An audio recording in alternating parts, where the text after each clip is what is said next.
കണ്ണിൽ കായാമ്പൂക്കൾ വിരിയുന്ന കാമുകിയെ വർണ്ണിച്ച കവിഭാവനയ്ക്കപ്പുറമാണ് ഈ നീലപ്പൂവിന്റെ സൗന്ദര്യം.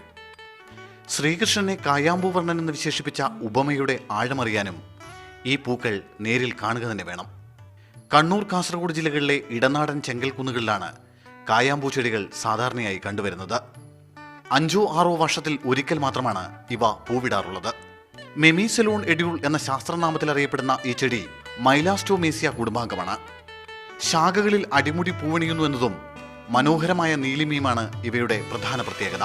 എന്നാൽ ഇടനാടൻ ചെങ്കൽക്കുന്നുകളുടെ നാശം ഈ ചെടിയെയും ഭൂമുഖത്ത് നിന്ന് തുടച്ചു മാറ്റിക്കൊണ്ടിരിക്കുന്നു. കുന്നുകൾ ഇടിച്ചു നിരത്തി മണ്ണ് കൊണ്ടുപോയതോടുകൂടി ഈ ചെടിയുടെ വംശനാശം വന്നുകൊണ്ടിരിക്കുകയാണ്.